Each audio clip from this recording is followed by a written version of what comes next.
ब्रह्म से शिव बाबा पधारे, बोलते ध्वनियों। ब्रह्म मुख से मधुर वाणी, बोलते ध्वनियों। ब्रह्म से शिव बाबा पधारे,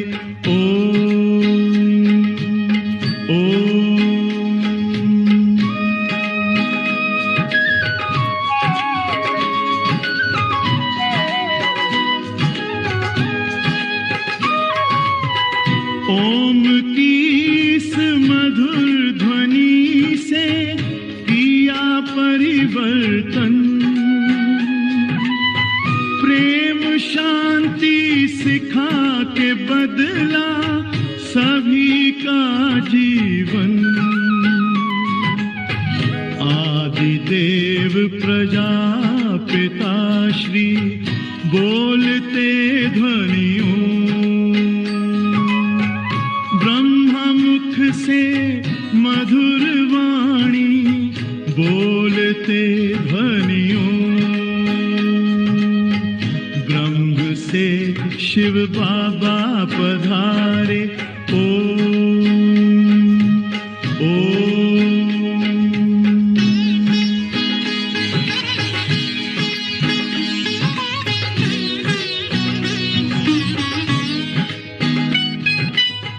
सोहनी सूरत मोहनी मूरत, ज्ञान के मोती। भव्य मुख पर चंद्रमासी, चमकती ज्योति। दिव्य दर्शन दिव्य वाणी, बोलते ध्वनियों। से मधुर वाणी, बोलते ध्वनियों। ब्रह्म से शिव बाबा पधारे,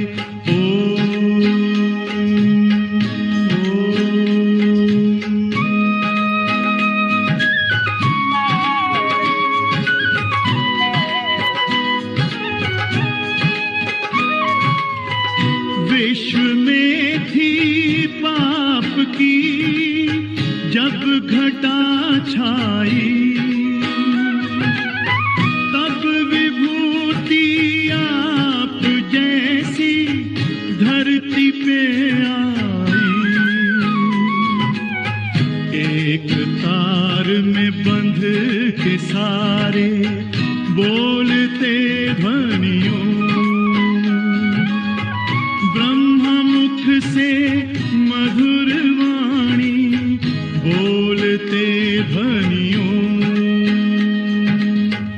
ब्रह्म से शिव बाबा पधारे, बोलते ध्वनियों। ब्रह्म मुख से मधुर वाणी, बोलते ध्वनियों। से शिव बाबा पधारे,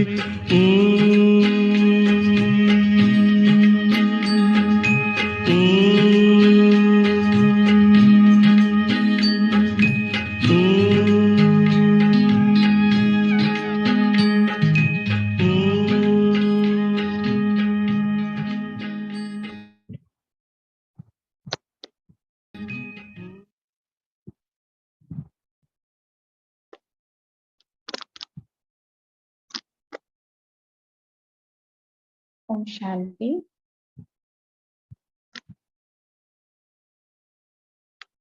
आज हम जानेंगे कि परमात्मा से योग लगाने से हमें कौन सी शक्तियां प्राप्त होती है। जी, आप सभी को ओम शांति। वैसे ये हमारा जो कोर्स कंटिन्यू चल रहा है, तो हमने जो 7 वैल्यूज को बहुत डीप में जाना और उन वैल्यूज को अपने जीवन में प्रैक्टिकली अपनाने के लिए वो वैल्यूएबल जीवन जीने के लिए हमने बाबा को भी जाना, है ना, और बाबा से हमने रिश्ता भी जोड़ा, क्योंकि बाबा से ही हमारा रिश्ता है जिसे हम भूल गए थे, और अब बाबा ने फिर से याद दिलाया और वो रिश्ता हमने फिर से जोड़ लिया।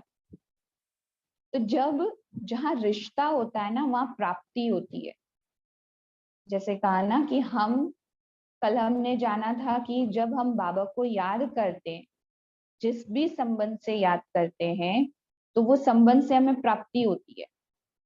और जिसको हम जानते ही नहीं है, उससे हमें कुछ भी प्राप्ति नहीं है, इसलिए हम उसको याद भी नहीं करते ना। दुनिया में यही है ना, जिसको हम माना जिससे हमें प्राप्ति होती ही नहीं है, तो हम याद भी नहीं करते।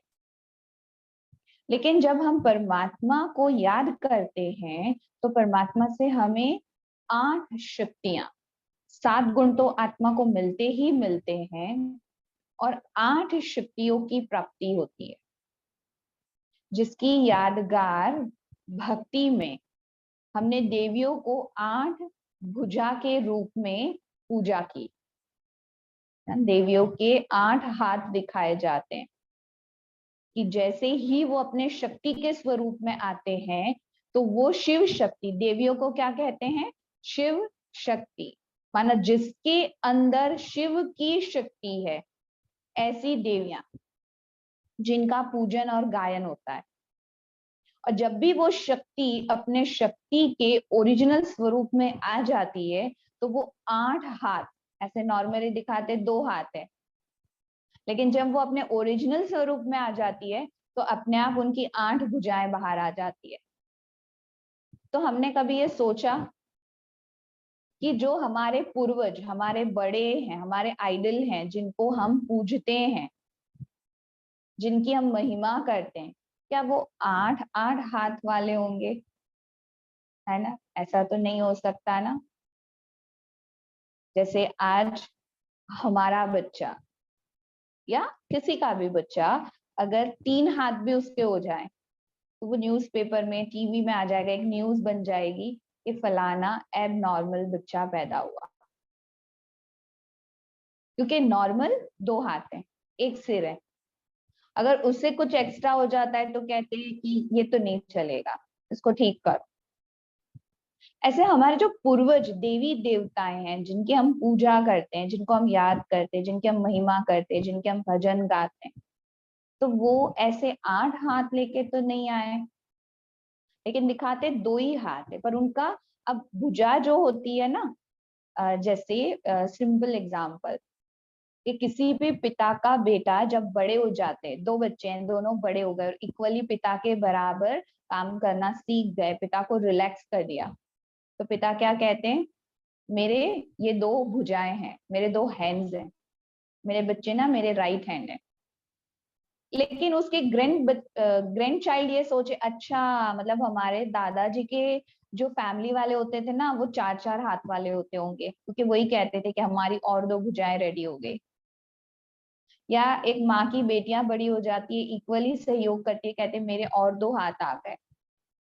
हाथ सहयोग का प्रतीक है, शक्ति का प्रतीक है। तो देवियों को जो 8 हाथ दिखाते, वो शिव की शक्तियां, जिनका वो स्वरूप है। अब उसको चित्र में ही दिखाना पड़े ना, ऐसे लिख के बता देते थे तो हमको कैसे समझ आता था, इसलिए उसका एक चित्र बनाया और चित्र के रूप में हमें बताया कि शिव के द्वारा प्राप्त की हुई शक्ति, संपन्न शक्ति, संपूर्णता का प्रतीक, जिनकी हम पूजा करते हैं, उनके अंदर ये 8 शक्तियां, इसलिए उन देवियों को कहा जाता है शिव शक्ति, जिसके अंदर शिव परमात्मा की शक्ति है। तो रितिका बहन, हम शो करेंगे वो पिक्चर, तो सभी को थोड़ा क्लियर हो जाए। जी दीदी। अभी एक स्क्रीन पे आपको वो 8 शक्तियां कौन सी हैं जो परमात्मा से हमें प्राप्त होती है। क्योंकि जैसे होता है ना कि सूरज की रोशनी, आप कहेंगे कि इसको आप थोड़ा जूम कर सकते हैं रितिका बहन, अगर इजीली कर सके तो। हाँ जी, एक एक शक्ति को भी करेंगे ना, पहले सहन शक्ति को कर देंगे तो चलेगा। सहन शक्ति, हाँ जी। अब आप कहेंगे कि अच्छा हम भगवान को याद करें तो ही क्या हमको ये 8 शक्तियां 8 पावर मिलेगी, है ना? ऐसा हमारे अंदर संकल्प चलेगा। तो उसके लिए जैसे सूरज की रोशनी, सूरज किसी को कम या ज्यादा रोशनी नहीं देता, लेकिन कहीं पर भी आप पेपर रख दो ना तो वो जल नहीं जाता। एक हम मैग्नीफाइड ग्लास रखते हैं, उसके नीचे हम एक पेपर रखते हैं, सूरज की रोशनी को जब हम केंद्रित करते हैं तो वो कागज जल जाता है, क्योंकि सूरज की रोशनी को उस कागज पे हमने केंद्रित किया। ऐसे परमात्मा अपनी शक्तियां हमको दे रहे हैं, पर वो लेने के लिए हमारे अंदर वो शक्ति अर्थात आत्मा का परमात्मा के साथ वो कनेक्शन होना चाहिए, वो बुद्धि वहां केंद्रित होनी चाहिए परमात्मा में, तभी परमात्मा की जो शक्तियां वो दे रहे हैं हम उसको प्राप्त कर सकते हैं। तो कौन सी शक्ति मिलती? सबसे पहली है सहन शक्ति। आपको एक पिक्चर दिखाया गया है, उसमें दिखाया है सहन करने की शक्ति। एक छोटा सा बच्चा वृक्ष को पत्थर मार रहा है। अब ये एक छोटा सा पिक्चर हमें बहुत कुछ सिखाता है कि एक बच्चा वृक्ष को पत्थर मारता है तो सबसे पहला कि वो उस वृक्ष को पत्थर इसलिए मारता है क्योंकि उस वृक्ष पर लगे हुए जो मीठे मीठे फल हैं वो उस बच्चे को चाहिए, उसके पास नहीं है, उसको चाहिए। दूसरा, पत्थर के रिटर्न में वृक्ष जो है वो उसे क्या करता है? रिटर्न में उसको फ्रूट्स देता है, माना रिटर्न में वो उसको पत्थर नहीं मारता। तो ये सहन करने की जो शक्ति है वो हमें क्या सिखाती है? आज हम देखें अपने आसपास या हम अपने आप को देखें कि अगर हमारे अंदर सबसे ज्यादा जिस शक्ति की कमी है वो है सहन शक्ति। हम क्या कहते हैं? मैं ही सहन करूं, मुझे ही सहन करना पड़ेगा, मैं कब तक सहन करूं? मैं सहन करता हूं ना, इसलिए सब मुझे परेशान करते हैं, लोग मुझे कमजोर समझते हैं। तो हम सोचते हैं कि सहन करना ये एक, है ना, कमजोरी का निशानी है। लेकिन आप देखें शब्द ही क्या है? सहन शक्ति। सहन करने के पीछे कमजोरी शब्द नहीं ऐड होता है, कहते सहन शक्ति। अब जो शब्द ही शक्ति है वो कमजोरी कैसे हो सकता है? और सहन करना हम किसके पास से मांगते हैं? हम कहते हैं हे भगवान मुझे सहन करने की शक्ति देना। हम भगवान को कहते हैं, हम किसी व्यक्ति को नहीं कहते। हम परमात्मा जो इन शक्तियों के दाता है उनसे हम कहते हैं हमें सहन करने की शक्ति देना। लेकिन आज सहन करना कमजोरी फील क्यों होता है? क्योंकि आत्मा कमजोर हो गई है, वो सहन एक्चुअल में कर नहीं पा रही। देखिए किसी भी कार्य को बनाने के लिए, किसी भी चीज को, किसी भी रिश्ते को बनाने के लिए समय चाहिए, नॉलेज चाहिए, समझदारी चाहिए। लेकिन किसी भी चीज को बिगाड़ने के लिए समय और नॉलेज की आवश्यकता नहीं है। कोई भी एक छोटी सी चीज भी बनानी हो तो कितना दिमाग लगा के मेहनत से बनाना पड़ता है, और एक छोटे से बच्चे को कहो तो वो एक सेकेंड में उसको बिगाड़ देगा। तो जो सहन नहीं करता वो सबसे कमजोर आत्मा है, और जो सहन करता है ना उससे ज्यादा शक्तिशाली दूसरा कोई भी नहीं, है ना? लेकिन हम कहते हैं सहन करना ना, लोग सोचते हैं ये हमारी कमजोरी है। तो ये सोचना ये लोगों की कमजोरी है, क्योंकि वो खुद सहन नहीं कर पा रहे हैं। और जो कहा कि एक बच्चा फल के लिए पत्थर फेंकता है, कोई भी कीचड़ में पत्थर कभी नहीं फेंकता, क्योंकि वो बहुत अच्छे से जानता है कि कीचड़ में अगर पत्थर फेंका तो उस कीचड़ की गंदगी मुझ पर रिटर्न में आएगी। वो पेड़ पर पत्थर फेंक रहा है ताकि वहां से मुझे रिटर्न में फ्रूट्स मिले, फल मिले। हर व्यक्ति अगर आपको कुछ सुना रहा है, कुछ कह रहा है, इसका मतलब वो ये अच्छे से जानता है कि वो खुद कितना कमजोर है। और जब वो आपकी तरफ, आप नेचुरली उसे वो पावर नहीं दे रहे हो ना, वो प्यार, वो शक्ति, वो वैल्यूज आप नेचुरली नहीं दे रहे हो ना, तो वो अपनी कड़वाहट देके आपसे रिटर्न में वो चाहता है। जो कल हमने कहा था ना कि हस्बैंड कहते हैं मैं बहुत थका हूं, मैं कैसे लोगों के बीच से आया हूं, तुम मुझे समझो कि मैं गुस्सा क्यों कर रहा हूँ। मैं गुस्सा करके ये बता रहा हूँ कि मैं अंदर से कितना खाली हूँ, और तुम्हारे पास जो शांति की, सहन करने की शक्ति है, तुम उसे सहन करके मुझे वो शांति दो, क्योंकि मुझे वो चाहिए। लेकिन हम कहें मेरे पास शांति नहीं है, मैं कहाँ से सहन करूं, मैं भी नहीं करूंगी, है ना। तो परमात्मा के द्वारा हमें सहन करने की शक्ति प्राप्त होती है। दूसरी शक्ति उसके नीचे दिखाई गई है कि समा लेने की शक्ति, है ना। समाने की शक्ति, जिसमें दिखाया है सागर में सारी नदियां समा जाती है।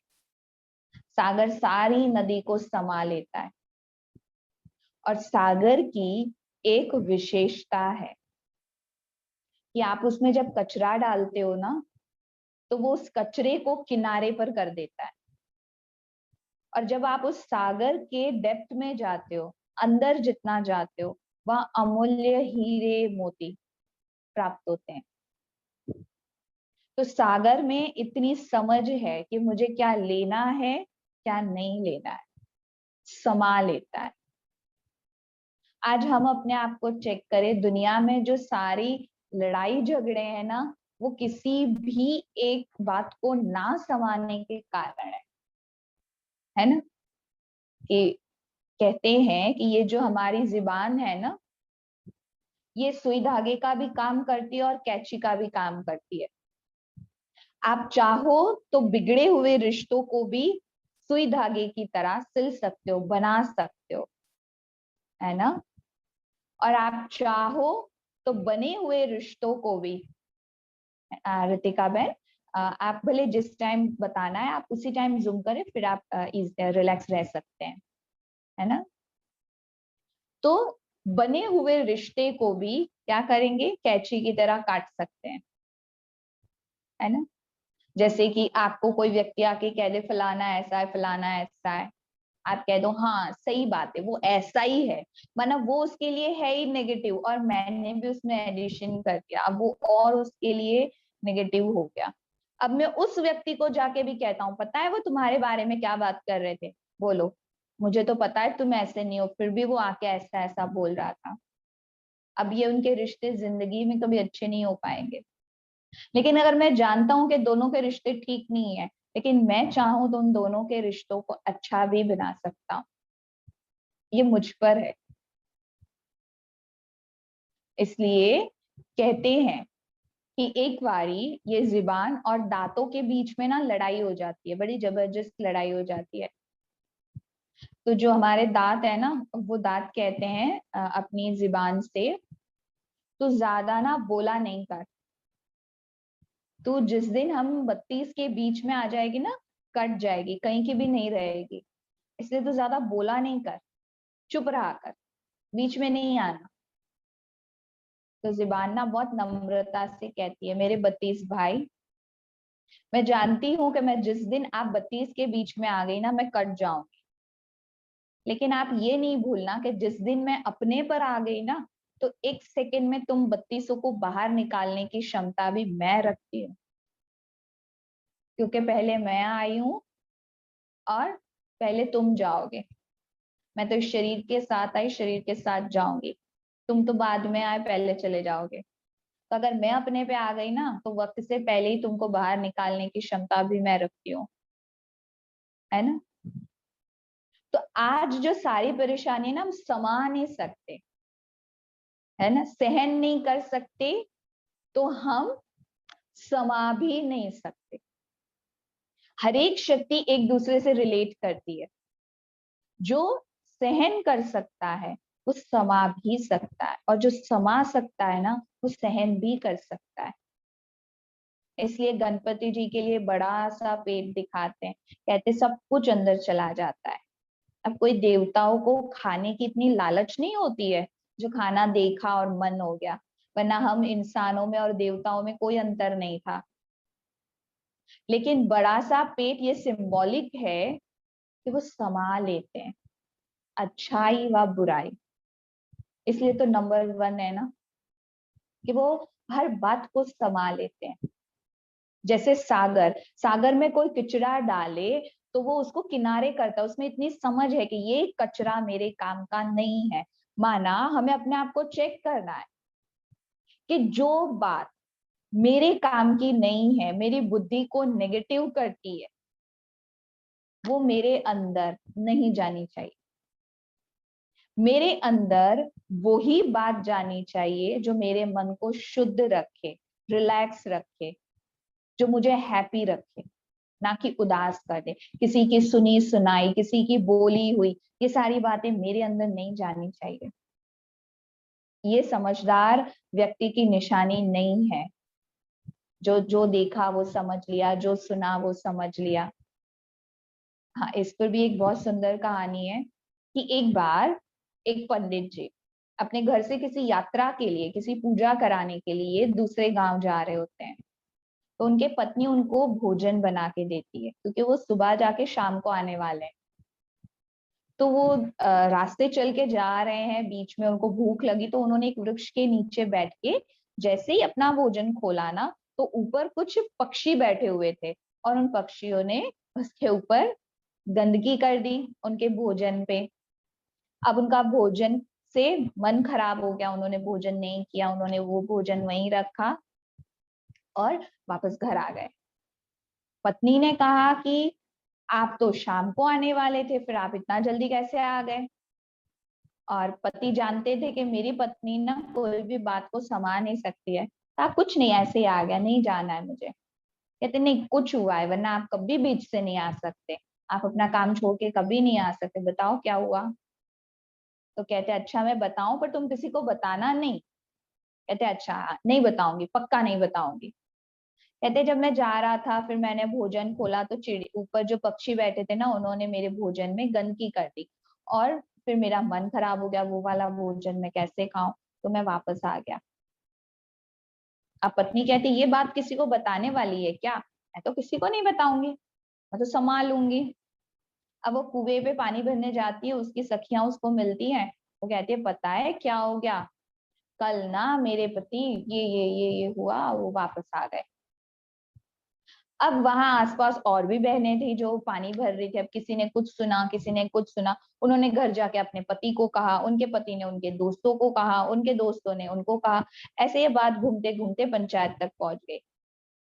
और ये बात जाके पंचायत में ऐसे पहुंची कि अपने गांव में जो पंडित जी है ना, वो मुख से पक्षी निकालते हैं। तो पंचायत बुलाई गई, तो उनको पंडित जी को बुलाया गया। पंडित जी कहा क्या हो गया?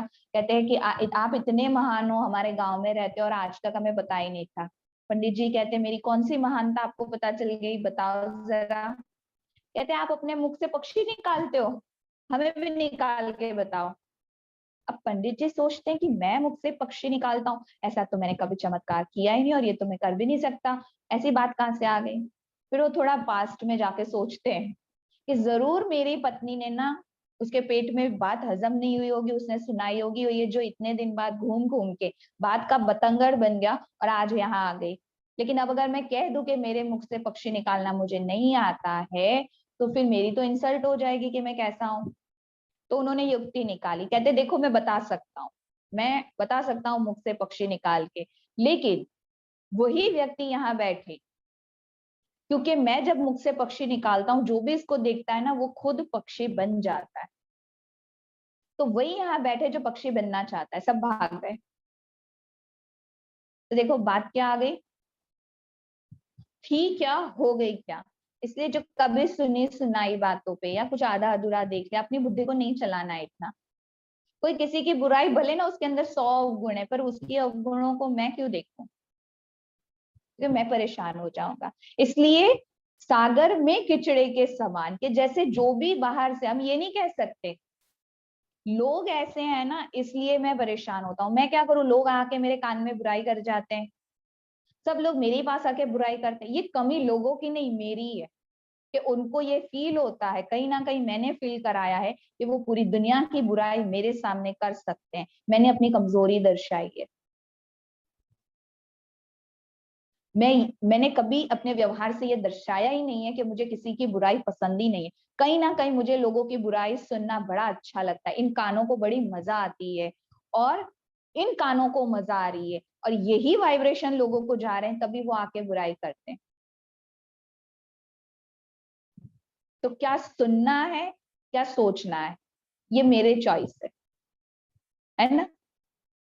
उसके बाद तीसरी शक्ति है निर्णय करने की शक्ति, सॉरी, परखने की शक्ति, है ना। तीसरी शक्ति है परखने की शक्ति, कि जैसे एक जौहरी होता है ना, वो हीरे को परखता है।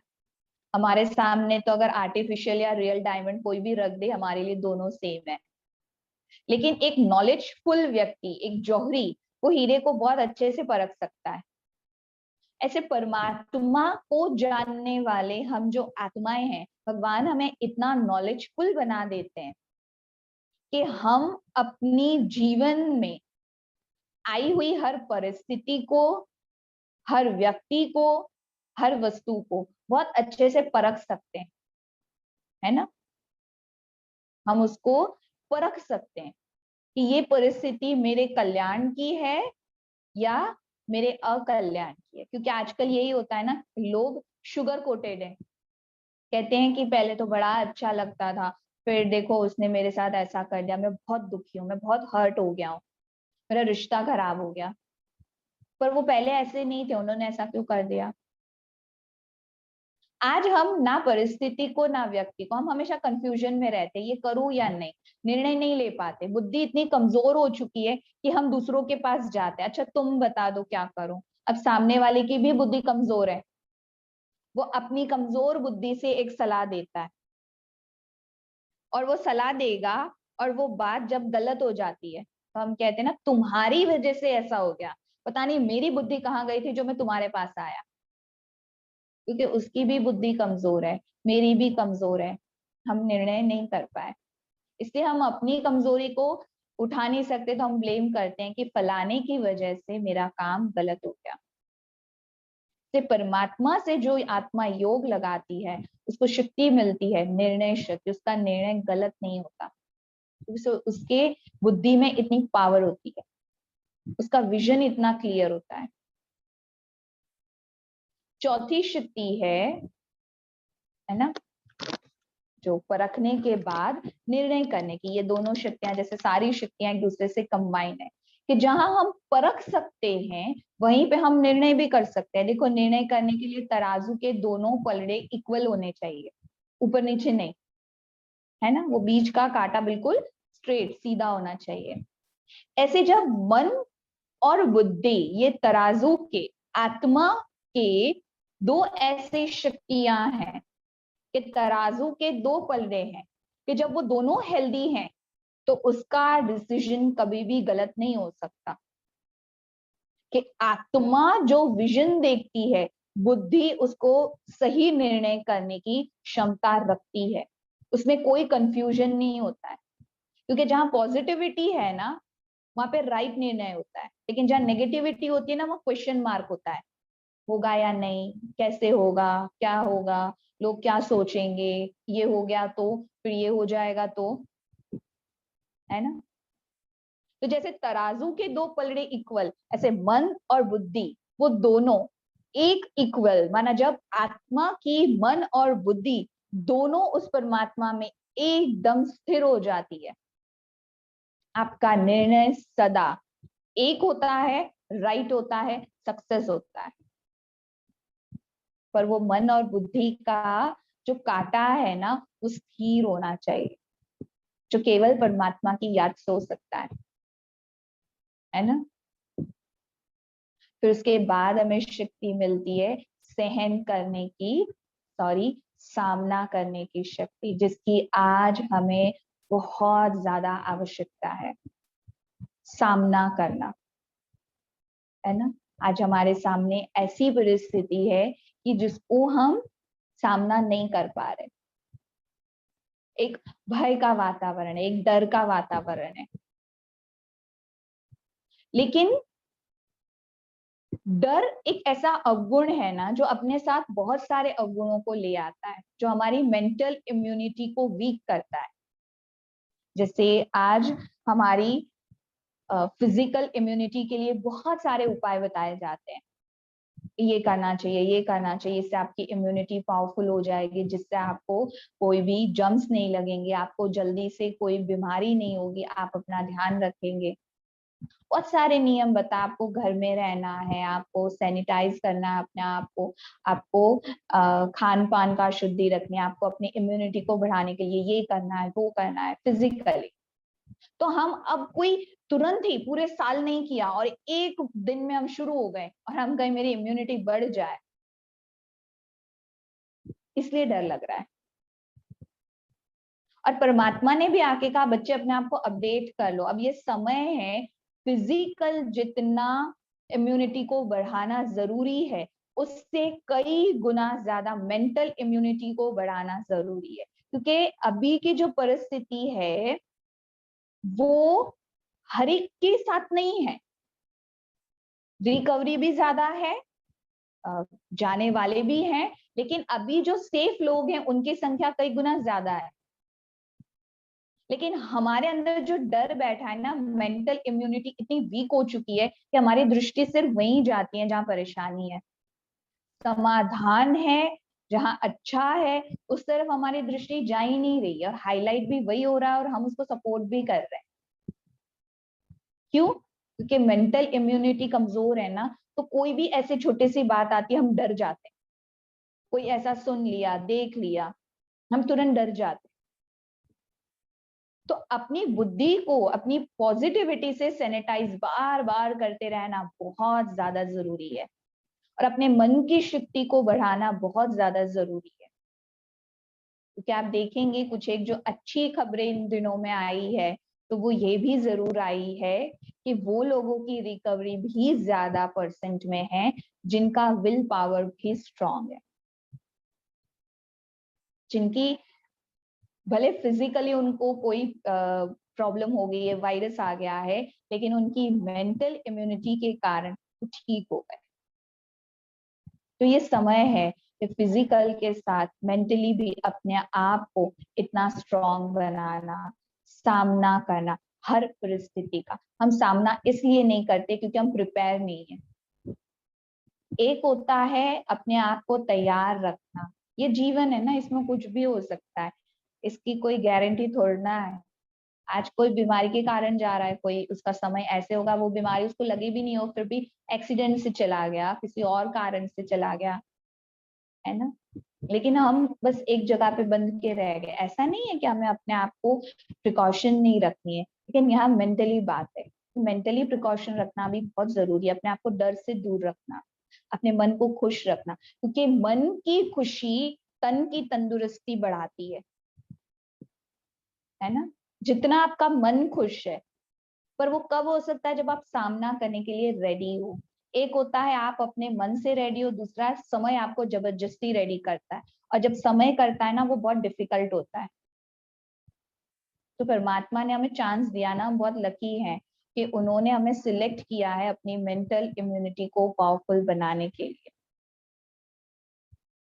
उसके बाद जो शक्ति है वो है सहयोग की शक्ति, कि जिसमें दिखाया है कि एक एक उंगली से पहाड़ को उठाया, है ना। तो सहयोग आज या हमें जीवन में हमेशा, कोई व्यक्ति अकेला नहीं चल सकता, उसको सहयोग चाहिए।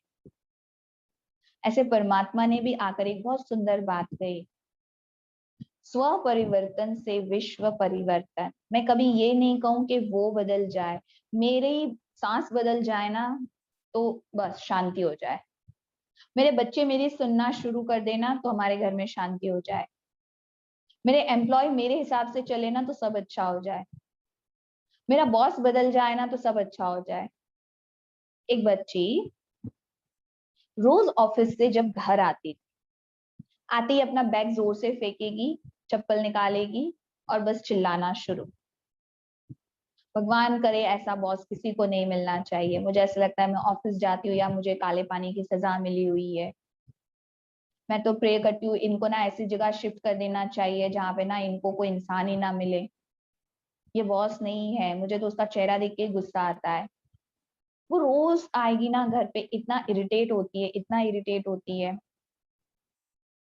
एक दिन संडे को जब उसकी छुट्टी होती है तो मम्मी किचन में कुछ काम कर रहे होते हैं और वो कहते हैं कि बच्चे तुम थोड़ी देर के लिए किचन में आओगे, एक हेल्प करोगे? कहते हैं हाँ ठीक है चलो आते हैं। तो मम्मी कहती है आपको ना कुछ नहीं करना है, बहुत इजी काम है।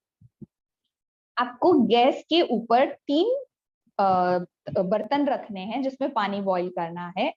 एक के अंदर आपको डालना है अंडा, एग। दूसरे के अंदर आपको डालना है कैरेट, गाजर। और तीसरे के अंदर आपको डालना है कॉफी। बस इतना करो और आप जा सकते हो। हाँ, बेटी सोचती है ये कौन सा कॉम्बिनेशन हुआ, मम्मी आप क्या बना रहे हो, आज आप क्या बनाने वाले हो? प्लीज कुछ नया मत ट्राई करना। ये कोई चीज होती है क्या, कॉफी, गाजर और वो तीनों को मैं अलग अलग बॉईल कर रही हूँ, ये क्या हो रहा है? कहते पहले कर तो लो फिर बताऊंगी। ठीक है, मम्मी ने कहा, उन्होंने कर दिया। कहते आप बताओ ये क्या कर रहे हो? एक तो पूरा वीक इरिटेट रहती हूँ, आप इरिटेट कर रहे हो। कहते अच्छा ठीक है, एक आंसर कर दो फिर तुम जा सकते हो, आराम करो। कहते क्या? कहते जब तुमने इस एग को, इस अंडे को गरम उबलते पानी में डाला तो वो पहले कैसा था और अब कैसा है? कहते पहले वो बाहर से थोड़ा स्ट्रांग दिखता था, अंदर से बहुत लिक्विड था। जब मैंने इसको बॉईल किया तो ये अंदर बाहर दोनों स्ट्रांग हो गया। अच्छा, गाजर का क्या किया? कहते गाजर पहले स्ट्रांग था लेकिन जैसे ही उसको बॉईल किया तो वो सॉफ्ट हो गया। अच्छा, कॉफी? कॉफी क्या, कॉफी पानी बिल्कुल सिंपल था, बॉईल हुआ कॉफी उसमें मिली, पूरा पानी को चेंज कर दिया, पानी ही बदल गया। कहते अब ये तुम्हारी लाइफ में तुम्हें डिसाइड करना है कि तुम्हें एग जैसा बनना है, तुम्हें उस गाजर की तरह बनना है या इस कॉफी की तरह बनना है। तुम हमेशा चिल्लाती हो, ब्लेम करती हो, वो ऐसा वो ऐसा वो ऐसा, सबसे ज्यादा परेशान तुम होती हो।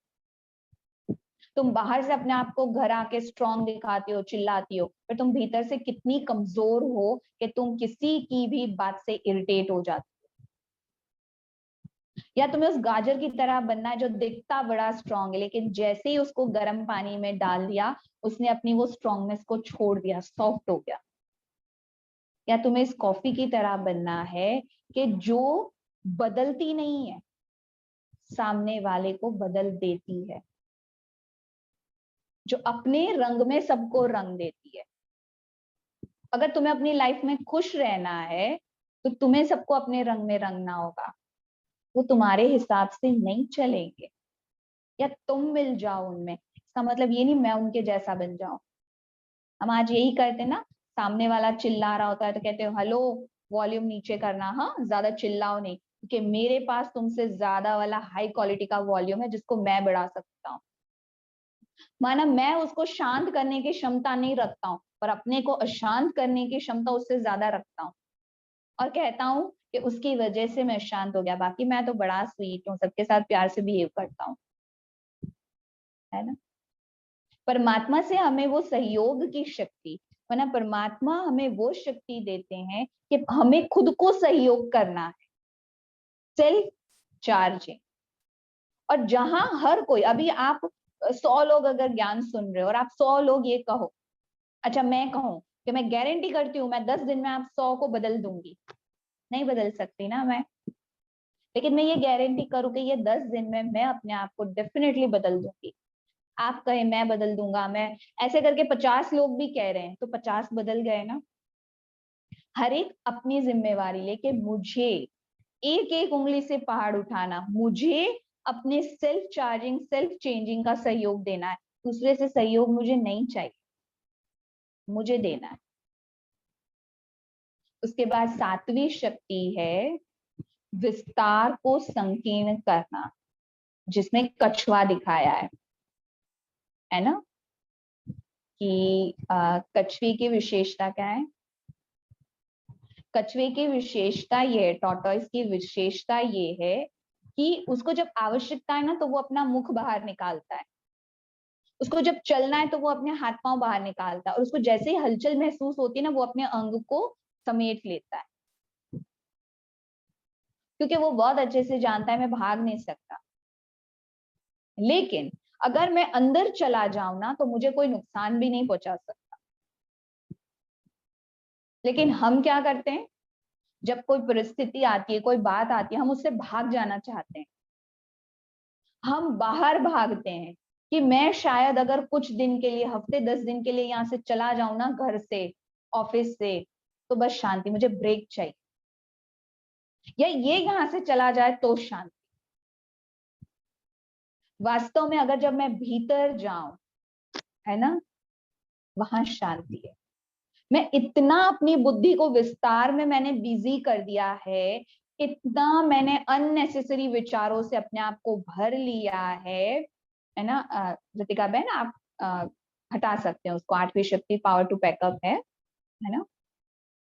तो मैंने अपने विचारों को इतना नेगेटिविटी से भरपूर रखा हुआ है कि मुझे वो पॉजिटिविटी फील ही नहीं हो रही है ना, मैं वो उसे महसूस ही नहीं कर पा रही हूँ। तो आवश्यकता है मुझे भीतर जाने की, वो जो सारी वैल्यूज, वो सारी शक्तियां, जैसे सागर के तले में चले जाओ ना, वहां बहुत शांति होती है, वहां अमूल्य चीजें प्राप्त होती है। शास्त्रों में तो यहाँ तक दिखा दिया कि अमृत मिल जाता है। वो कौन सा अमृत है? वो मेरे अंदर है, बाहर भागने से मुझे वो प्राप्ति नहीं हो सकती। एक बारी एक व्यक्ति है ना, वो एक संत के पास जाके कहते हैं कि मैं ना अपनी जिंदगी से बहुत तंग आ चुका हूँ, मुझे शांति चाहिए। आप मुझे ऐसा कोई मंत्र दे दो कि मैं इतना शांत हो जाऊं, मैं हमेशा खुश रहूं, मेरे जीवन में सब कुछ है, पर बस शांति और खुशी नहीं है। मुझे किसी भी हालत में शांति और खुशी चाहिए, आप कुछ भी करो, पर मुझे शांति और खुशी दे दो, आज मैं यहाँ से जाऊंगा नहीं। संत कहते हैं मैं अभी थोड़ा बिजी हूँ, आप बाद में आना। कहते हैं नहीं नहीं, आज तो आया हूँ तो शांति और खुशी लेके ही जाऊंगा। कहते ठीक है, तो मेरा एक काम कर दो, अगर ये काम कर दोगे तो मैं अब भी तुमको मंत्र दे दूंगा, सारे काम छोड़ के। कहते हैं हाँ हाँ बताओ, जो कहेंगे वो कर दूंगा। कहते सामने वो मटका रखा है ना, उसको भर के लाओ। अब उस व्यक्ति को इतनी शांति और इतना ये मैंने शायद कल सुना दी थी स्टोरी, या मॉर्निंग क्लास में सुनाई थी, मैं थोड़ी कंफ्यूज हो गई, सॉरी, है ना, शायद सुनाई थी, राइट? मॉर्निंग क्लास में सुनाई थी या इसी क्लास में सुनाई थी? रितिका बहन थोड़ा रिमाइंड कराएंगे, वो दिन की इतनी क्लास होती है कि मैं भूल जाती हूँ। ओके, हाँ तो शॉर्ट में फिर बता देते हैं, ठीक है। तो इसी क्लास में सुनाई थी, ओके, तो चलो दूसरी सुनाते हैं। ओके, चलो दूसरी सुनाते, ये हमने सुना दी थी, माना ये होमवर्क भी है कि हम अपनी लाइफ में छोटी छोटी खुशियों को जगा दें, है ना, क्योंकि हमारी लाइफ में बहुत सारी ऐसी मोमेंट आती है कि जहाँ हम खुश रह सकते हैं। अच्छा, तो दूसरी शायद नहीं सुनाई है, वो सुना देते हैं कि ऐसे ही एक व्यक्ति ना वापस संत के पास जाके कहते हैं मुझे ना शांति चाहिए।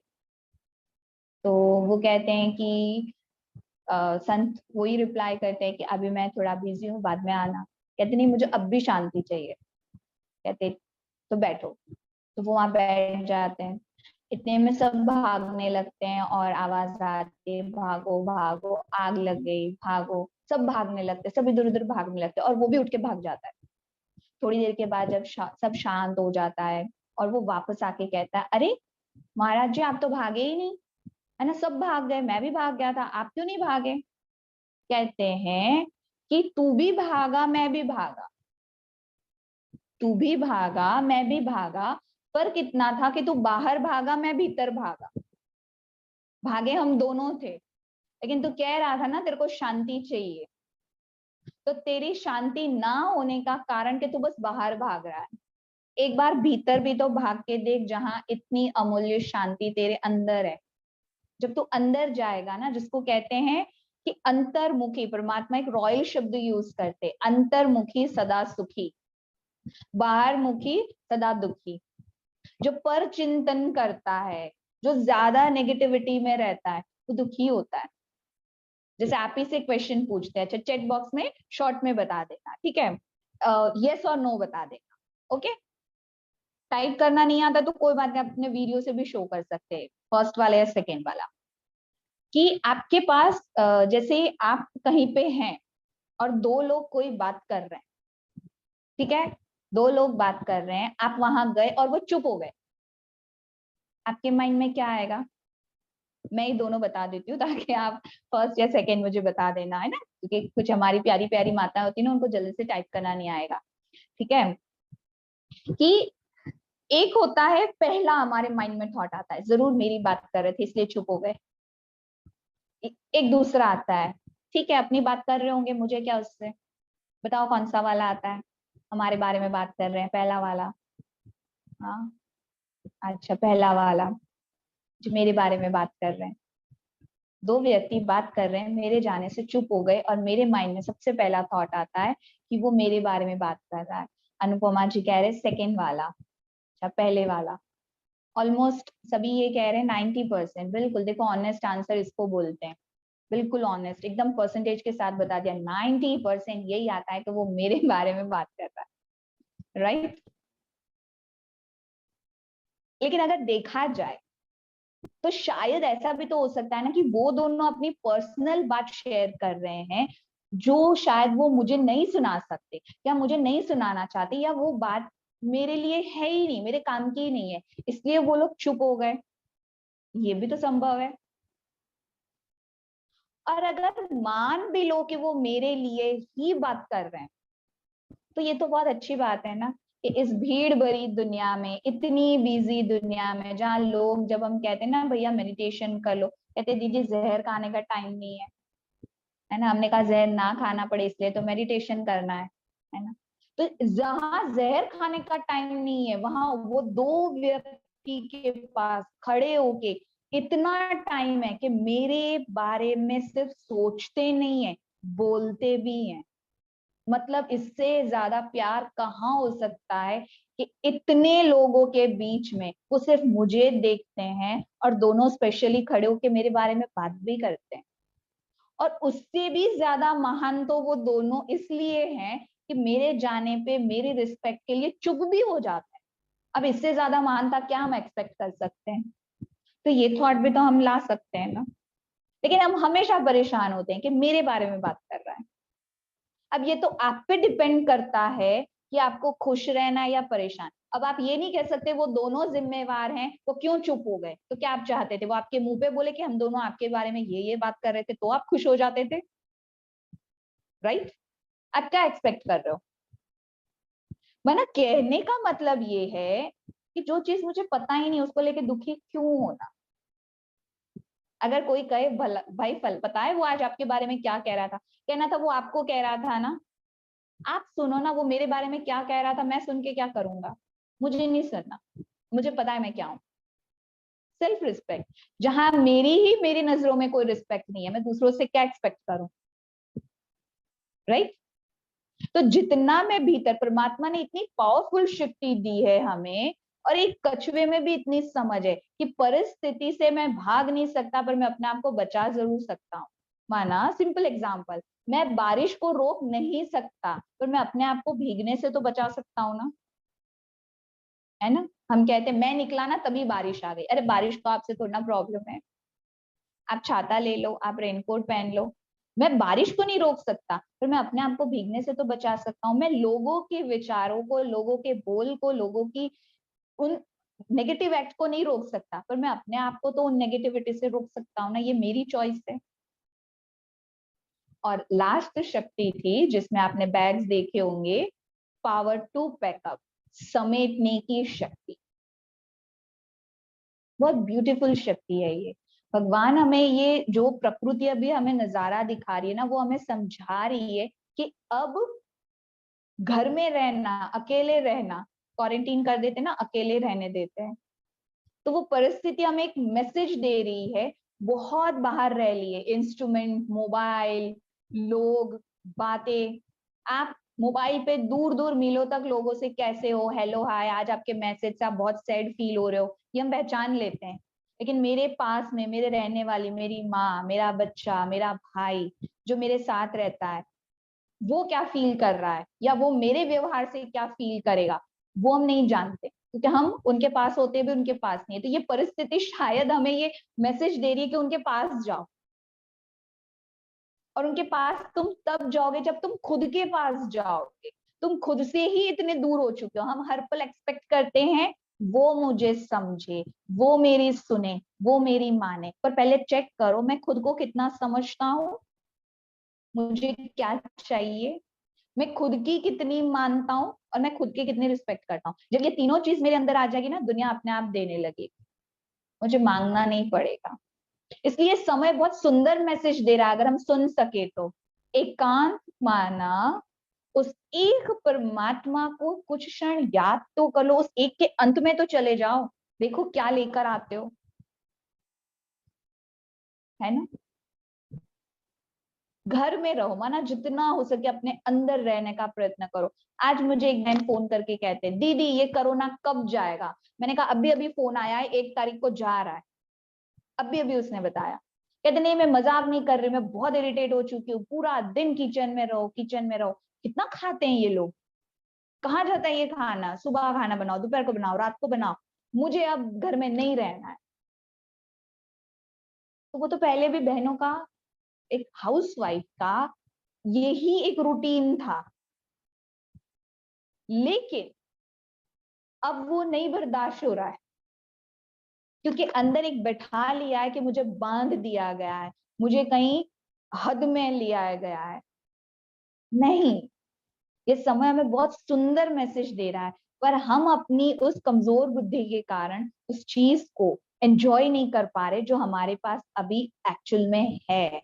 हम उस चीज में इतना दुखी हुए जा रहे हैं, ये हो गया तो ये हो जाएगा, तो वो हो जाएगा, तो हम किसी को ब्लेम नहीं कर सकते, पर हम अपने आप को सेफ मेंटली फिजिकली जरूर कर सकते हैं। तो ये 8 शक्तियां जो है ना, वो परमात्मा की हमें गिफ्ट है, तभी हम वो शिव शक्ति बन पाएंगे, है ना। हम जो जिनकी महिमा हम इतनी करते हैं, उस महिमा के योग्य बन पाए। ये 8 शक्तियां परमात्मा से हमें गिफ्ट है, और ये गिफ्ट के साथ 4 बहुत सुंदर, जिसको कहेंगे स्तंभ, आधार परमात्मा ने हमें दिए हैं, जिसे हमें अपने जीवन में धारण करना जरूरी है। किसी भी चीज पे टिके रहने के लिए ना आधार चाहिए।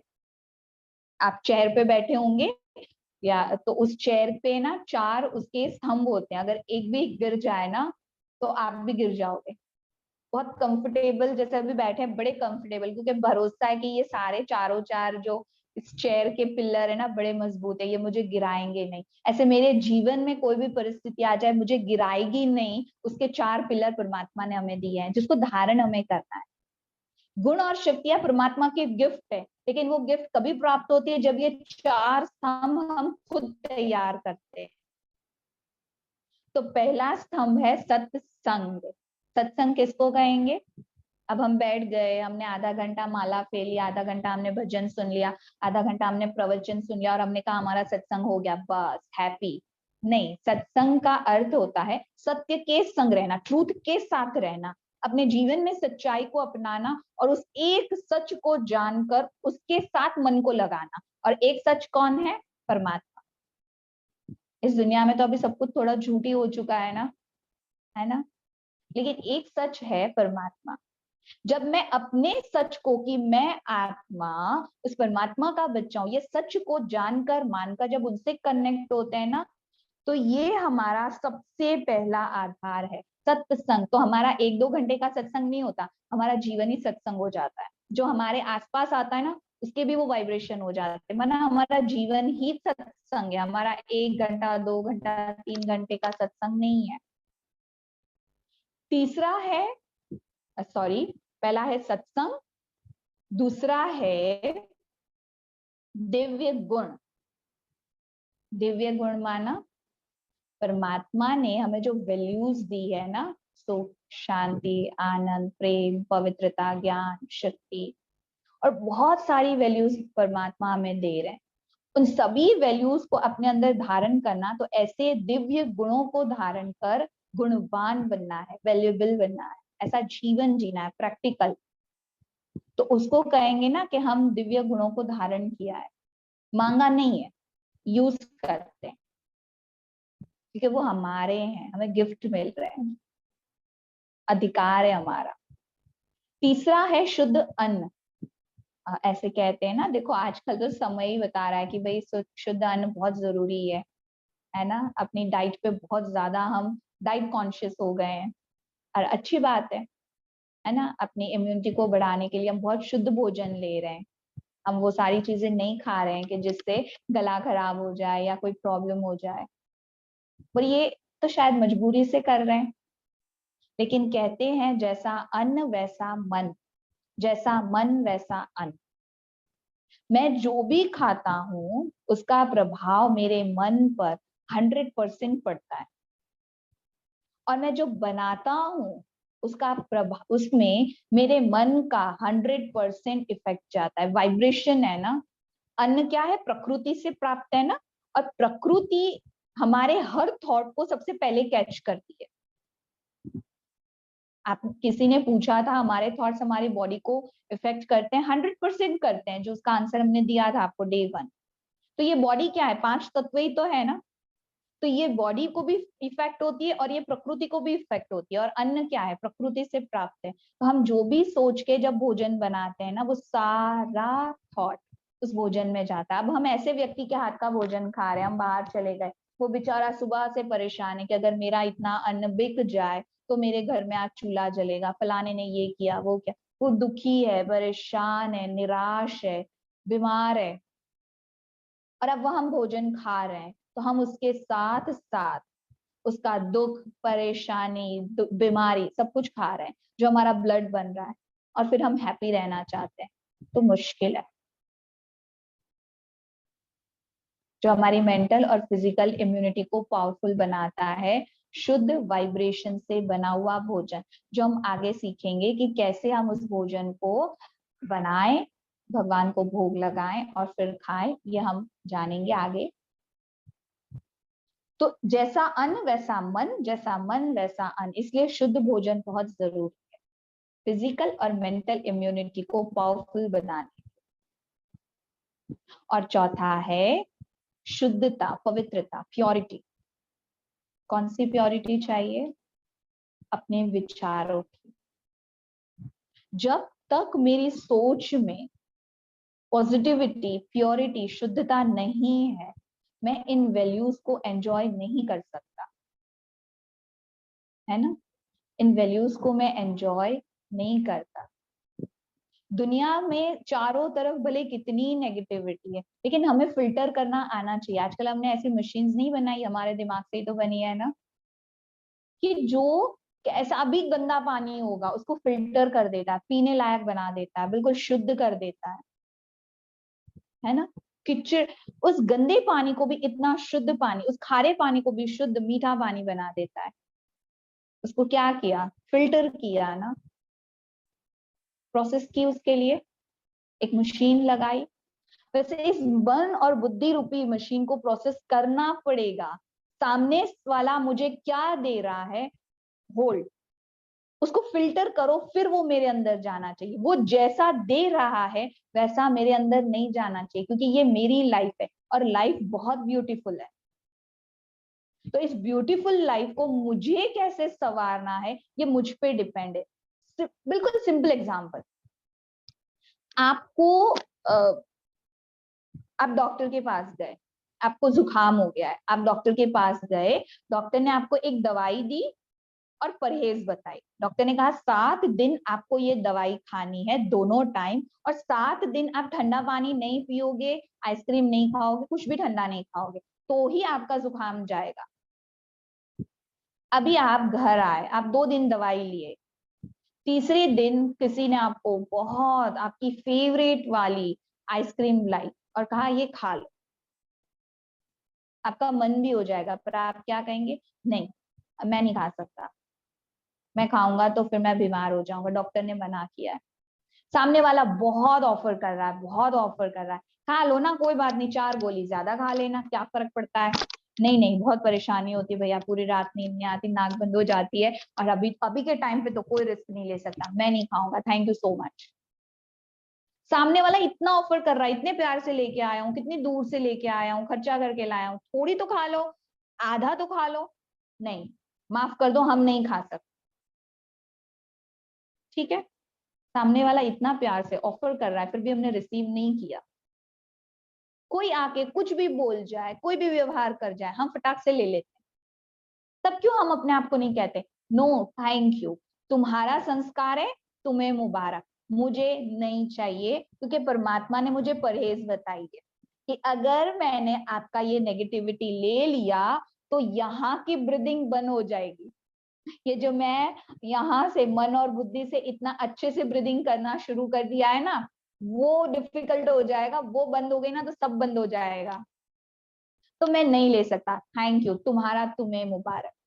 क्योंकि होता है ना, कोई कुछ दे, आप ना लो तो वो उसी के पास रहता है, राइट।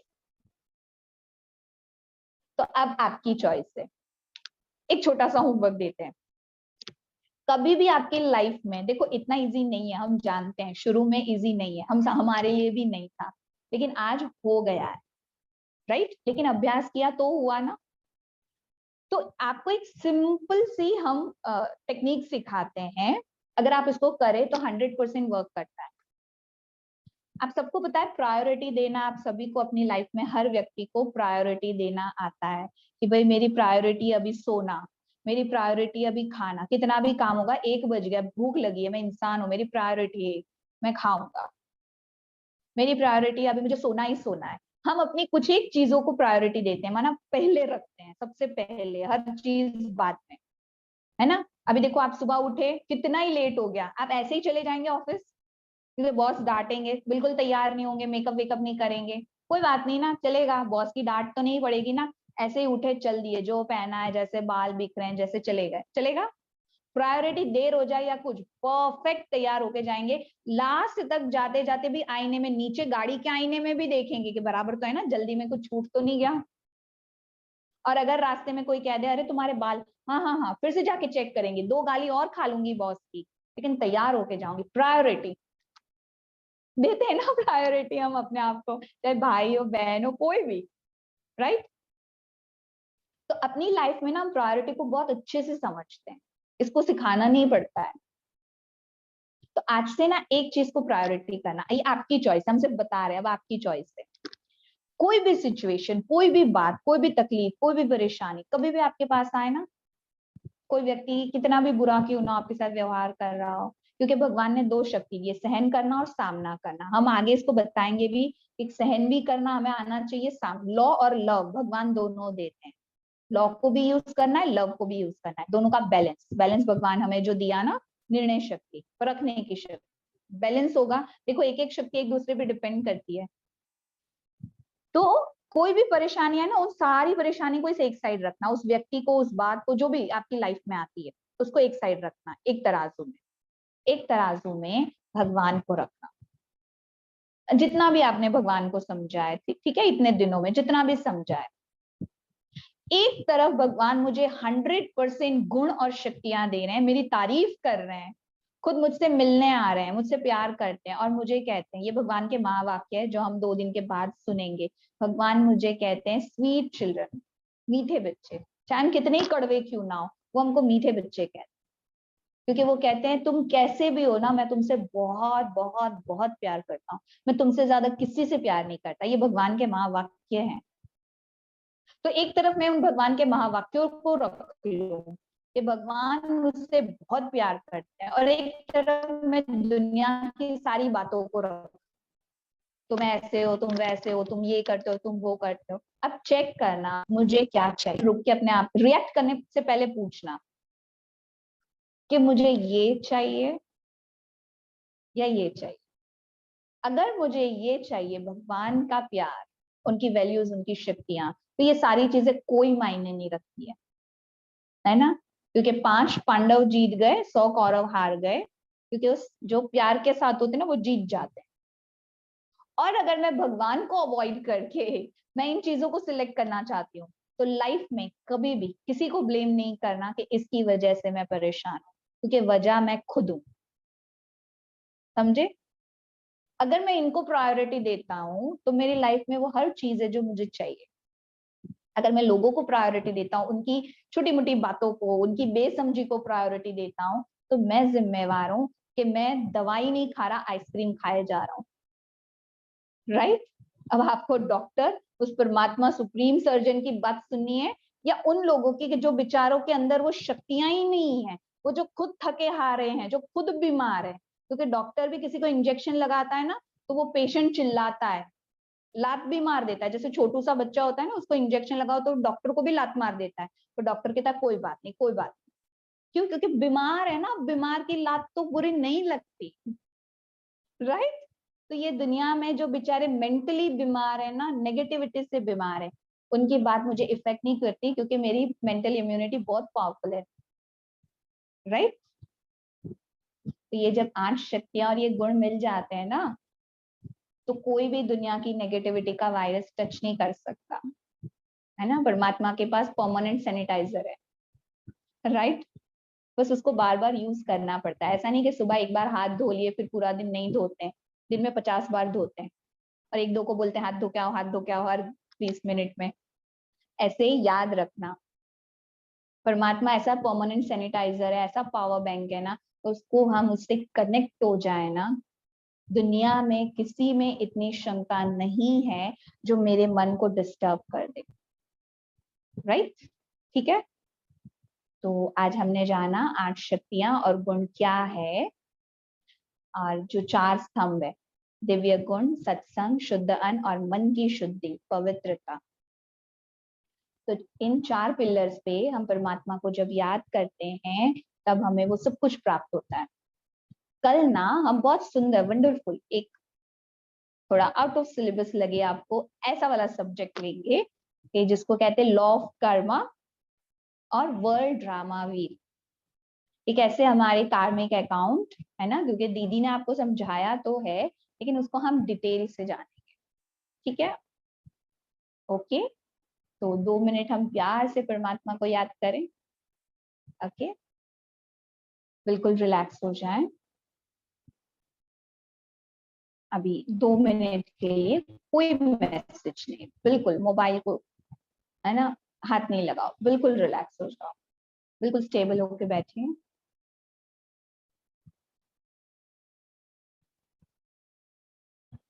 कोशिश करें अपना सारा ध्यान मस्तक के बीच में एकाग्र करें।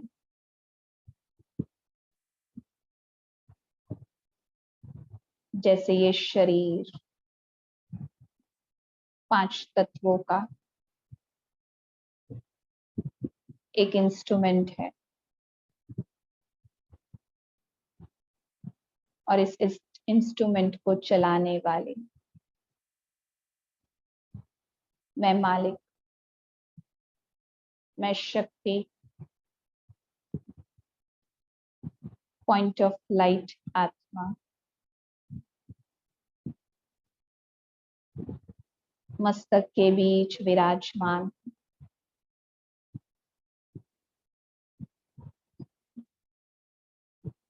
मैं इस शरीर की मालिक,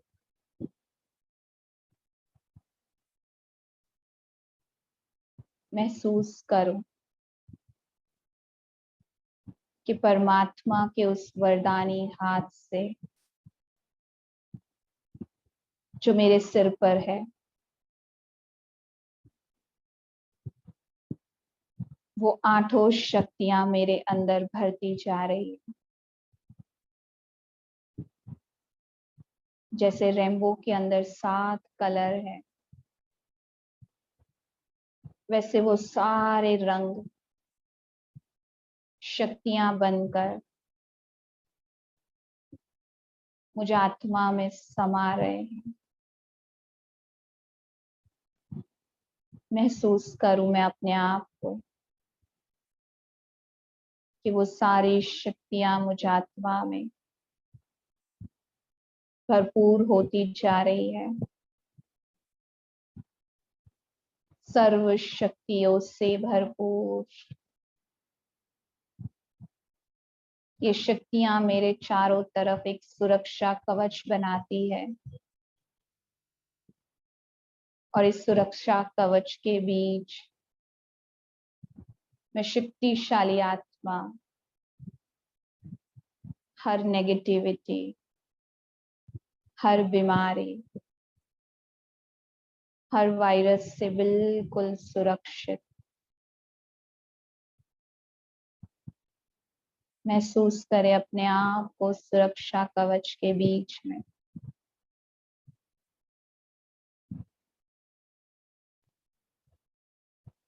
ओम शांति। ओम शांति। आप ओम सभी शांति से दीदी। हाँ जी, आप सभी से एक रिक्वेस्ट है कि अभी हमारे पास कुछ 20% के डेटा नहीं आए हैं, तो प्लीज आप हमें अपना डेटा जरूर भेजिए। आपको व्हाट्सएप जो नंबर दिया जाता है, आपको अपना नाम, नंबर और आप कहाँ से हैं वो आपको भेजना है। प्लीज आप हमें अपना डेटा भेज दीजिए ताकि वो आपके फॉलोअप के लिए है, तो हमारे पास भी क्लैरिटी रहे। तो जिन्होंने नहीं भी भेजा है वो आज या कल तक जरूर हमें भेज दें, ठीक है। हाँ जी, कल का लिंक हाँ जी आपको दे देंगे। इसका यूट्यूब लिंक तो नहीं है, रिकॉर्डिंग है, वो आज और कल की आपको दे देंगे। हाँ जी जी, रितिका बहन आप कुछ कह रहे हैं? जी दीदी, अगर किसी का कोई भी आज के सेशन से रिलेटेड कोई भी प्रश्न है तो वो चैट बॉक्स में लिखें, हम दीदी से पूछेंगे। दीदी, इतने आज जो आपने हमें बताया है, क्या एक बार सभी भाई बहनों से उसका रिवीजन करते हैं? मैं इमेज दिखाती हूँ और वो शक्ति हम बता पूछते हैं कि कौन सी शक्ति है। इतने हमारे प्रश्न जितने भी होंगे हम चैट बॉक्स में ले लेते हैं। हाँ जी, फिर से दिखा रहे हैं रितिका बहन। वो जी, ऐसा होगा ना, तो वो 8 शक्तियों का जो पिक्चर है वो आपको मैं हम ग्रुप इमेज में भी जी, दे दें। हाँ, हाँ जी, और मैं ये इमेज ग्रुप में भी भेजती हूँ। हम डाल। जी हाँ जी।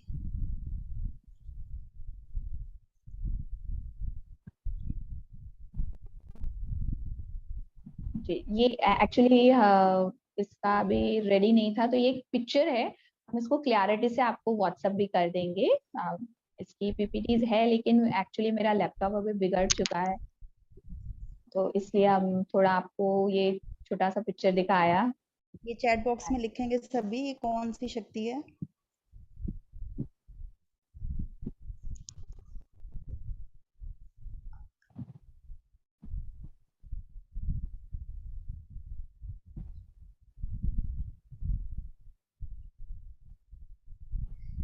जी,